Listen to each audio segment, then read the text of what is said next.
So today you find us in King Point Marina, and as you can see behind me, we're taking a look at the V40. Now, she may be the smallest boat in the V series, but she's one of our most important, and that's because this is quite often the first taste of a princess many of our owners get. As you can see, it takes a lot of design cues from its bigger siblings, so you've got a beautiful knife window, and above that you've got the air intake, which is a mirror image of that knife window, and then you've got a beautiful profile of a real classic V sports boat. So this one's fitted with the hydraulic bathing platform. Now you don't have to have this, you can actually have a solid platform here should you want to, but this one will go up and down to lift a tender. And if you don't use a tender lift system, you can actually store a tender in this really quite cavernous locker back there. On the opposite side, that's where your power cable is stored, and I've got one on this side as well, and that's for your hot and cold shower. This was also fitted with a hydraulic electric passer rail. Now you can have a manual passer rail or no passer rail at all, depending on what your needs are. Stepping forward into the cockpit, you will notice that this boat has a lot of teak. I think it looks beautiful, but some people prefer not to have any, so you don't have to have any of it if you don't want to. It is an extra bit of maintenance. Now the V40 has a lot of competition.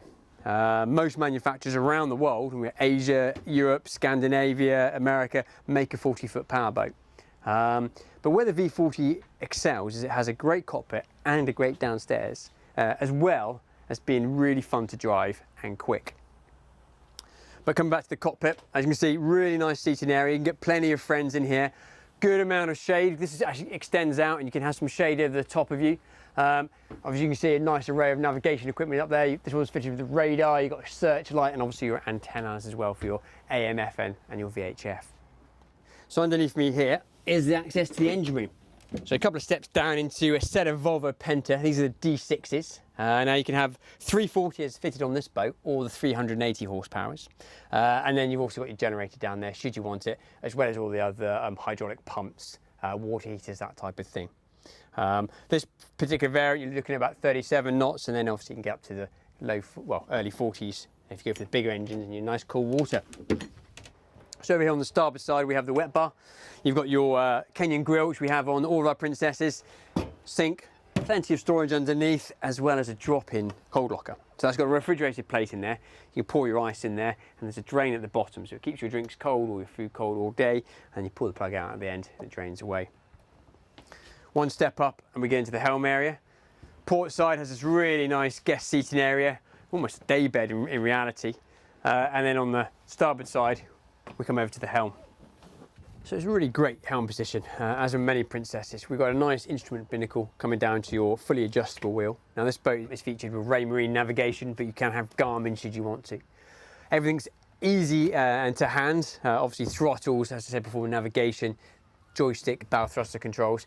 And interestingly, this has got a joystick for your engines as well. Now this isn't an IPS boat, this is a leg drive. But those leg drives move independently of each other through this joystick, and just makes things a little bit easier. A nice feature is the sliding window, so gain a little bit of extra air, because sometimes you don't want the roof open because of the sunshine, it can be too much. So you can have that roof closed, but still have plenty of air coming in.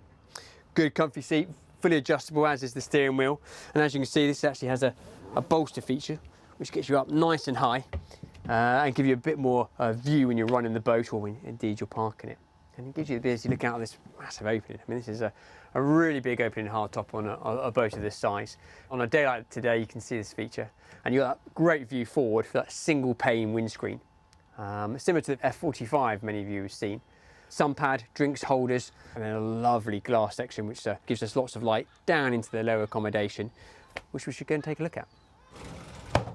So closing the sliding door behind me, that's actually tinted, so it gives us a bit of protection from the sun, down into the living accommodation on the V40. Really nice laid out galley. So cooking appliances on this side, so you've got a microwave oven under here, as well as a cooktop. Now that can be gas or electric depending on what your needs are. The sink's there, refrigerator, good amount of storage underneath there. Underneath me is a dry locker, which is on a gas ram, so you can put all the occasional storage under there.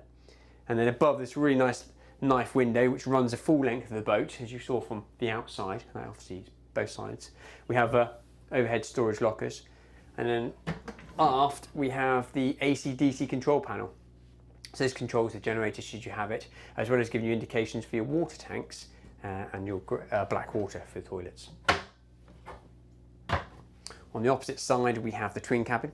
Now in there we have obviously 2 beds, a wardrobe, a really nice settee, and big windows on both sides. And there's full height in there because you've got gain access from that day bed we had above it. So it's a really good cabin. Guests won't be upset at all for being in there. As you can see above me, we have this big window. Now that's inside of the windscreen that we looked at earlier, and that floods this area with lots of natural light, and really emphasised by this oak interior boat we've got here. TV, and underneath that we have some glass storage, and then behind this bulkhead here is the shower. So you get an idea of the size of the shower just by looking at this. And then on the inside we have the WC, of course, which is a vacuum flush toilet, as well as the sink. So on the port side we have the saloon area, directly opposite the TV should you spec it. This one's finished in the leather, which is a real nice finish and also quite practical. You can have this table should you want it as an up-down. So this can be a 3rd additional bed should you want to. That nice big knife window, so huge length there, around obviously the entire length with an opening section in the middle, and then more storage in these overhead lockers above that window. The designer's done a great job, I think, in this smoked effect mirror, which really makes the room seem a lot bigger, but not taking too much focus away from what the boat is. And then going forward into the master cabin. And I think you agree it is a perfectly appointed cabin. Good size double bed here, right on the centre line, with a nice headrest up the top, reading lights, and then with all boats where your cabin is in the bow here, we have double drawers underneath to give you extra storage. Behind me you've got access to your ensuite, really nice appointed with your electric flush toilet, and then you've got your big walk-in shower. TV on this bulkhead on the outside of there, as well as your air conditioning or reverse cycle heat controls, and then your little cubby there, which could be used as a vanity unit. The continuation of the knife windows goes all the way up the end with obviously opening porthole and these rather nice overhead lockers. So you've got 1, 2, 3, 4 of those. Stepping over, you have a full hanging wardrobe with a nice storage area above it, as well as the control unit for your TV, and then a nice full length mirror on the outside of that so you can see how you look when you're getting dressed in the mornings. Above the bed we have a double light. One of them is opening, and then you have a sunshade there as well as a mosquito blind should you need it. I think you agree walking through this boat why it's been so successful, and it appeals to a variety of people. Whether you're an owner of a larger boat that wants a chase boat or another boat in a different location, or it's your first foray into overnight boating, the V40 really does tick a lot of boxes for many people.